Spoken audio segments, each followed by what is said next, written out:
Black girl luxury. Hey, okay. No, but let's be serious. Let's talk about it. So the black girl luxury, which gained its momentum in 2022 on TikTok and Instagram, just aims to showcase and celebrate black women living luxurious lifestyles, which to me was just refreshing and well needed.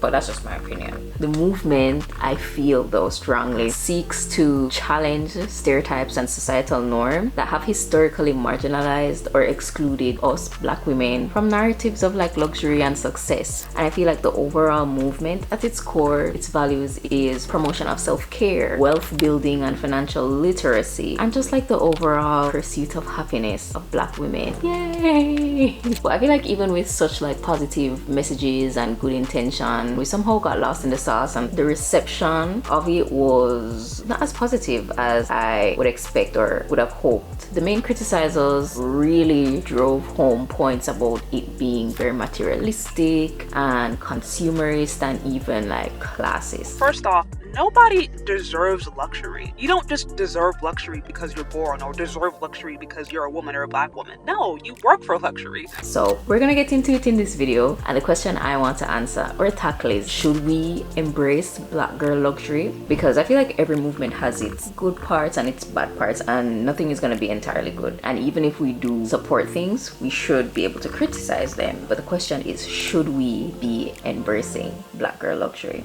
Hi, if you're new here, welcome. My name is Chelsea K. Wright. I create content about social commentary, feminism, finance, and just overall lifestyle and living life in your 20s. So if that's something you're interested in, feel free to check out my extensive catalog of videos. Without further ado, let's get into the video. Okay, so let's start off with why I liked the black girl luxury movement. And stick with me here, but we're gonna start off by talking about the superhuman, superwoman schema. This is basically the expectation that, you know, black women are strong and must always be resilient and self-sacrificing and just capable of like handling everything and anything that life has to throw at us without showing any vulnerability. I think this expectation stems from historical stereotypes, and I just like the real life resilience of black women that have been portrayed in media that we have to go through day to day when we deal with things like racism and sexism and like the intersection of those two isms. So while being resilient and resilience is a positive trait, I think the superwoman stereotype and expectation can lead to just like significant stress and weathering, which is something I spoke about in this video, and it just leaves little room for black women to be human and experience and show vulnerability, seek support, prioritize our own needs, and just our overall well-being. I absolutely loved the black girl luxury movement because it demonstrated and showed that black women were being seen in another light. Black women were worthy of rest and pampering and love and happiness just by being, not because of the heroics and their strength. Next up is the concept of struggle love. So I liked how the black girl luxury movement kind of showed up and showed that, you know, there's a different kind of love that exists outside of the notion that love and relationship when it comes to black women of color is directly related to like hardship, sacrifice, and like your endurance of probably emotional pain and suffering as proof of like how real and authentic your relationship is. I feel like this concept is often romanticized and pushed in the media. It just suggests and perpetuates the idea that we must earn love through suffering and through that pain. I honestly feel like it just undermines the overall idea that black women are deserving of healthy, supportive, and fulfilling relationships without the prerequisite of the struggle and the sacrifice, especially when it is unnecessary, which makes me think like, is it ever necessary? But that's like a whole other conversation for a different day. So in addition to the superwoman stereotype, I like that the black girl luxury movement just allowed for a refreshing take on relationships, and if relationships were even mentioned at all, because half the time they weren't. It wasn't in relation to like a union or marriage, but if it was in the context of just like healthy love that was not marked by like struggle and strife and sacrifice of black women.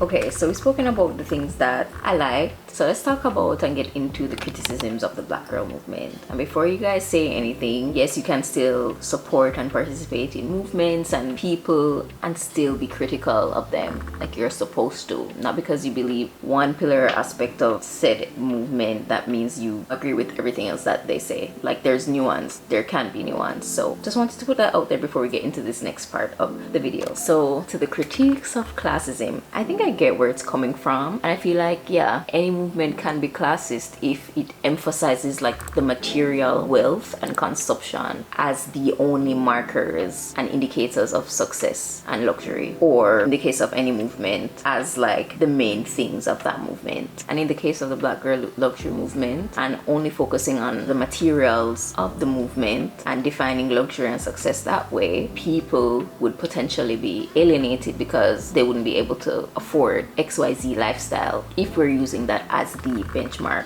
of luxury. And in doing so, focusing on the materials versus, I guess, the values, this is where we see like the reinforcement of different social hierarchies and like the real classes come out, as these specific types of luxuries would not be accessible to all, thereby making the movement not necessarily like, I wouldn't say equitable, but it wouldn't be accessible if it was just focused on like these XYZ material things, because not all people have the ability and the access based on their economic status. So the focus on high-end products and experiences may overlook the broader, more inclusive definitions of luxury and success that talk about, you know, community and well-being and education. So basically what I'm saying is that if you consider yourself a part of the Black girl luxury movement and you're saying my luxury is better than your luxury, or your luxury is not good enough, then yeah, that's a problem. You get me? That is when it's an obvious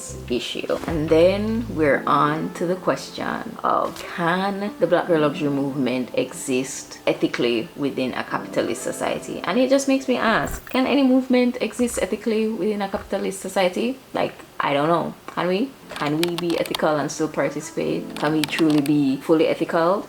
All great questions. I think the ethical consideration in the context of luxury and like capitalism often revolve around how products are made, the labor practices behind them, and of course the environmental impact of the consumption, but also the production of these luxury items, these items, period. But I want to zoom out a bit, and I think we shouldn't just be like bringing it to this movement. We should be bringing it to all other movements, to all people, you know? So if the bar is this high for women of color, the bar should be high for everyone, you know? So I've seen a lot of people say, like, why do we have to bring it to this movement? Like, why does me buying a bath bomb or me buying a nice watch have to be political? And that's a very good question. I honestly don't have the answer to it, because that's something I'm still thinking about. But you participating in, you know, this movement that at its core stands for self-care, financial literacy, the pursuit of your happiness, doesn't mean that you don't care about societal ills and like the environment. I think there's some nuance to that, and I would love to hear your thoughts in the comments below, especially about this point. Overall, I feel like this is just isn't the movement for it, and like, just let Black women live. Just let us live and experience or happiness. Just let us live.